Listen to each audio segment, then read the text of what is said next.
여러분 중에 일부는 내가 지난 겨울 학기에 했던 강연을 기억할 것입니다. 자, 도덕이 언제나 최고다라는 그런 거죠. 이렇게 도덕이 최고다.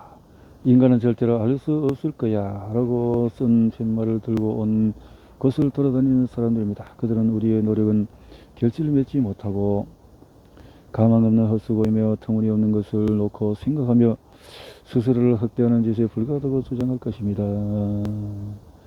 이렇게 해서 그런 것들을 하고 첫째 권위자로서 나는 다비드 슈트라우스를 제시합니다. 그는 성격 묘사와 비평에서 유스티누스 키르노와 그의 책 프레포르스트 이 여자 예언가를 평가했습니다. 다비드 슈트라우스는 그 여자 예언가에 대해서 이렇게 쓰고 있습니다. 고통을 겪으면서도 승부하고 오는 분위기를 잃지 않는 그녀의 얼굴은 천상의 어떤 빛으로 가득했으며 그녀의 언어는 더없이 순수한 독일어였으며 그녀의 말은 부드럽고 느리고 엄숙하고 그의 서청처럼 율동이 느껴졌다. 그녀의 말에 실린 크게 만족한 황홀한 감정들은 어떤 때는 부드럽고 폭신한 구름처럼 또 어떤 때는 시커먼 폭풍처럼 그녀의 영혼을 가로질러 들어 떠다니다가 흩어졌다. 축복을 받았거나 저주받은 정신들과 주고받거나 그런 정신들에 대해 말하는 그녀의 대화는 너무나 진실하기 때문에 우리는 높은 세계와 영적 교감을 나누는 여자 예언가 앞에 있다는 데 대해 절대로 의문을 품지 못한다. 우리는 결혼의 설명의 진실성을 공격하는 사람들의 의견에 절대로 동의하지 않는다. 그런 사람들은 부분적으로 그 병든 부인이 진리를 숨기고 있다고 비난하고 또 부분적으로 의사가 실제 벌어지고 있는 일을 파악하는 데 지속적으로 실패하고 있다고 지적한다. 두 번째 동맹으로 나는 아르투르 쇼펜하우를 제시합니다. 쇼펜하우. 내가 제시할 세 번째 동맹은 최후의 철학자로 불리는 케니 히스 베르크의 현자이자 예언가인 우리의 위대한 스승 임마누엘 칸트입니다. 100년 전에 칸트는 형리선학에 관한 강의에서 그러니까 합리적인 심리학의 2부에서 이렇게 언급했습니다. 우리는 정신들을 오직 불확실한 실체로만 인식할 수 있을 뿐이다. 말하자면 우리는 정신들의 존재를 부정할 선언적인 근거를 절대로 제시하지 못한다. 130년 전에 칸트는 정신을 깨뜨려 보는 어떤 사람의 꿈들에 다음과 같은 고백을 기록으로 남겼습니다. 칸트의 전반적인 견해와 관련해서 중요한 의미를 지니는 고백입니다. 나 자신이 세상의 비물질 궤들의 존재를 탄환하는 경향이 강하다는 점을 고백한다. 나는 나 자신의 영혼을 그런 존재들에 포함시킨다. 다른 곳에서 칸트는 이렇게 말했습니다. 이 모든 비물질 궤들은 그들이 물질적인 세계에서 영향력을 행사하든 안 하든 상관없이 그리고 어쩌다가 여기 이 땅이나 다른 천체들의 동물의 상태로 존재하게 된 모든 합리적인 존재들은 그것들이 물질의 성분을 지금 자극하든 미래에 자극하든 아니면 과거에 이미 그렇게 했던 불문하고 바로 그런 조건들에 의해서 그것들의 본질과 부합하는 어떤 공유 상태에서 존재한다. 이 공유 상태는 물질적인 실체들의 관계들을 제한하는 조건들에 의해서 결정되지 않으며 그 공유 상태 안에서 장소들과 시간들을 분리시키고 있는 거리, 그러니까 눈에 보이는 세계에서 모든 공유 상태를 삼켜버릴 거대한 심리를 만들어내는 거리는 그냥 사라져버린다. 따라서 인간의 영혼을 현재의 삶에서 이미 두 개의 세계와 연결되는 것으로 보는 시각이 필요하다. 이 두 개의 세계 중에서 인간의 영혼은 어떤 육체와 개인적으로 결합되어 있기 때문에 틀림없이 물질적인 것만 지각한다.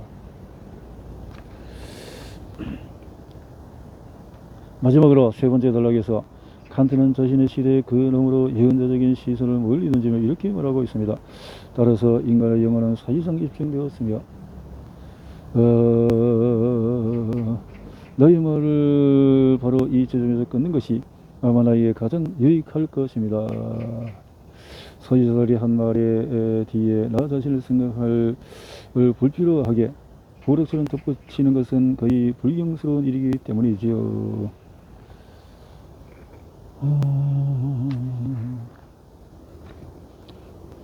합리적인 심리학. 서론.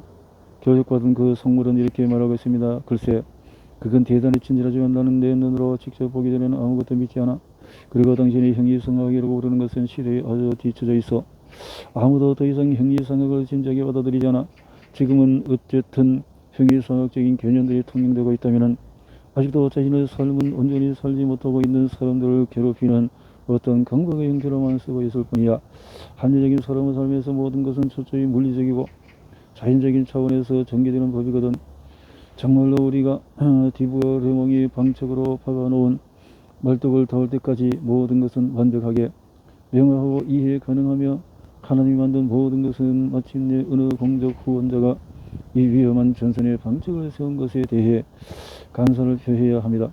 사람들은 사방으로 둘러싸인 방책의 울타리 안에서 너무나 안락하고 안전하다는 느낌을 받고 있으며 그래서 그들은 어떤 기적도 일어나지 않기를 바라고 있습니다.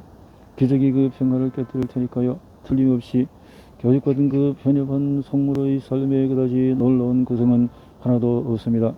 그는 태어나 자라면서 자신을 발전시킵니다. 보다 높은 수준의 기능은 분화된 신체 기관을 요구하니까요. 이어서 그는 자신의 성격과 목표에 맞춰서 결혼을 합니다. 그는 정자세포와 난자세포의 결합을 통해 아이를 낳습니다.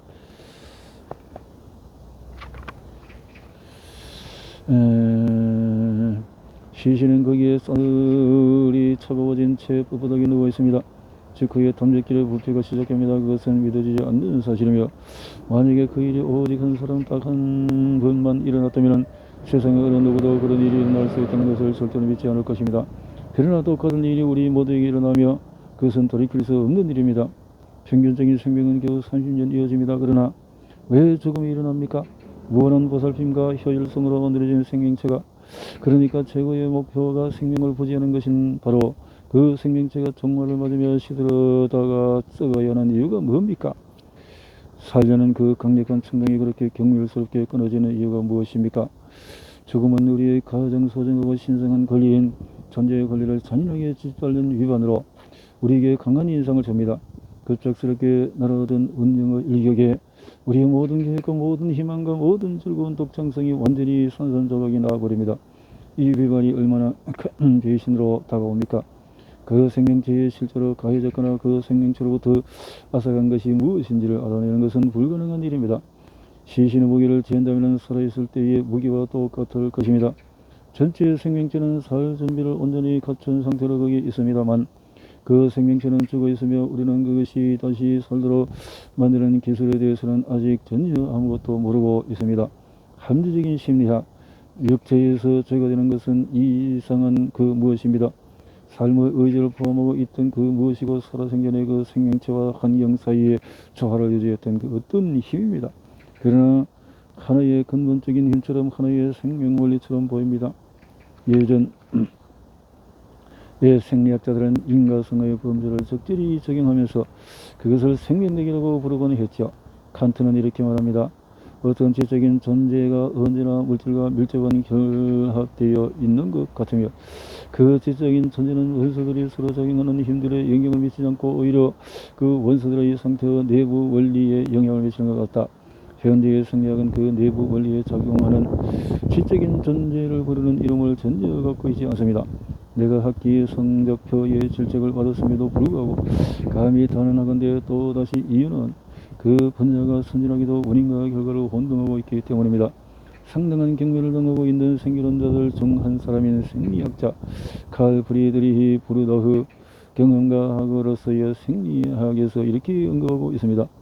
물질주의는 설명하고자 하는 바로 그 생명을 전제하고 있습니다. 이는 물질주의가 생명 과정을 끌어내고 있는 요소들의 조직화와 혼합 자체가 하나의 생명 과정의 산물이기 때문입니다. 옛날에 생기론자들은 많은 실수를 저질렀지만 그들이 자신의 체계를 위해서 논리가 기본적으로 요구하는 것들을 희생시킨 적은 한 번도 없었습니다. 생명이 지속되는 동안에 육체의 저항의 힘을 부여하는 생명력은 현상의 영역에서 영속적인 요소입니다. 모두가 알고 있듯이 육체의 모든 분자들은 대략 7년마다 새롭게 바뀝니다. 따라서 육체의 물질은 지속적으로 변하고 있죠. 만약에 생명을 조직하고 생명의 형태를 다듬는 힘이 물질 안에 존재한다면 육체의 겉모습이 지속적으로 변하는 것보다도 더 자연스러운 일은 없을 것입니다. 후르다바는 이렇게 말합니다. 우리의 육체의 물질은 끊임없이 변하지만 우리의 생명은 언제나 똑같으며 하늘로 남는다. 그러나 보다 최근의 생리학적으로 관심을 돌리면 너무나 이상한 장면이 보입니다. 이상한 장면이 보입니다. 만약 우리가 유기체의 생명 현상을 성적 이유의 원리에 정석시킨다면, 다시 말해서 우리가 인과성의 범죄를 옳게 적용한다면 우리가 어떤 생명 원리의 존재를 가정할 필요가 있습니다. 어느 한 계획의 체의 진실인 것은 모두에게 진실입니다. 다윈의 자연선택 이론은 진화를 적절하게 설명하지 못하고 있으며, 정말로 새로운 종의 진화와 관련해서 자연선택은 무엇이에도 좋은 요인이 되고 있습니다. 생명 원리는 옛날의 생리학자들이 생명력이라고 부른 것과 다소 비슷합니다. 생명의 원리는 우리의 의식과도 훨씬 더 멀리까지 확장합니다. 그 원리가 우리가 알고 있는 바와 같이 의식의 통제를 받지 않는 육체의 식물적인 기능들까지 유지하고 있으니까요. 우리의 의식은 뇌의 기능들에 의존하지만 뇌의 기능들은 그 생명의 원리에 의존하고 있으며, 따라서 생명의 원리는 어떤 본질을 나타내고 있습니다. 반면에 의식은 하나의 부수적인 현상을 나타내고 있지요. 하운 쇼펜하우어가 말하는 것처럼 의식은 초월적인 어떤 관점의 대상입니다. 따라서 우리는 동물적인 식물적인 기능들이 공동의 어떤 우리 안에 실제적인 어떤 주체 안에 쌓여 있는 것을 봅니다. 첫째, 영원한 지적인 존재여야 합니다. 둘째, 영원한 공간과 시간으로부터 독립되어야 합니다. 모든 시간에 독립이 되어야 한다. 영원한 물질적인 형태의 어떤 힘을 나타내지 않으며, 따라서 그것에 관한 판단은 절대로 있을 수 없습니다. 그러나 판단될 수 없는 모든 것은 공간과 시간 개념들 밖에 존재합니다. 그러므로 영혼은 공간과 시간으로부터 독립되어 있습니다. 따라서 우리가 영혼의 불멸성을 가정할 충분한 이유가 존재합니다.